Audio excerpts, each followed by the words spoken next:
We never left, so we never lost. Unlike so many peoples who fled their homelands for the promise of another man's quote unquote opportunity, Moorish Americans stand on the same soil our foremothers and forefathers have walked for untold generations. While others crossed oceans to escape oppression at home, we bore ours here, on our own land, under our own sky. We did not run to foreign shores to beg new masters for scraps. We stayed, and in staying, we preserved our birthright, even as foreign powers have done all they can to dispossess us of it. For generations, immigrant populations arrived on this land carrying a habit learned back home. When their councils, kings, or corporations pressed them down, they ran. They crossed borders rather than stand and claim what was theirs. They brought that same reflex here. And so, when the same occupying powers that displaced them at home choose to squeeze them here, they are stunned to learn there's nowhere left to run. Our people's story is not one of flight, but of resistance. Moorish Americans, the true indigenous people mislabeled as Negro, Black, or colored, have always known the law of the land because we are the land.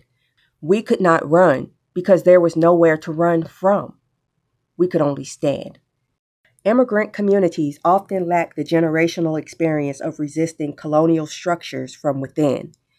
They come to America with dreams of safety and wealth, only to discover the same iron hand they fled. But they did not build the habits, the networks, or the spiritual iron to push back when the tide comes for them again. That's why, when expulsions come, mass deportations, displacements, or economic pushes to quote unquote send them back, many fold, disperse, or comply. Moorish Americans, on the other hand, have no mother country waiting. We are the mother country. Our birthright cannot be revoked with the stroke of a pen or a 90-day notice. Our claim is not based on foreign paperwork, but on ancestral bloodlines, living memory, and divine law.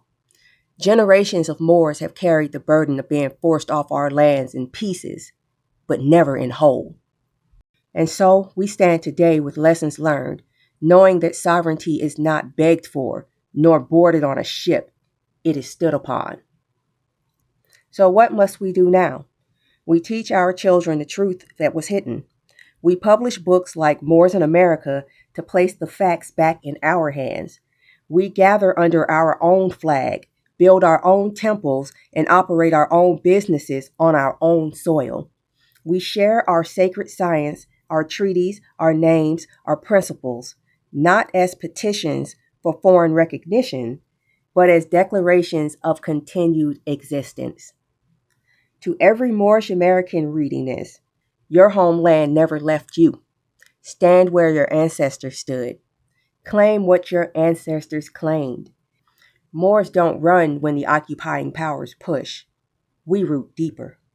Because unlike those who fled here for opportunity, we are the opportunity and the birthright and the inheritance, and no occupying power can expel that. Keep learning. Stand strong. To learn more about our unbroken line and our duty to stand firm, explore Moors in America and other works at califamedia.com. Share this truth. Live it. Teach it. Stand here, because here is home.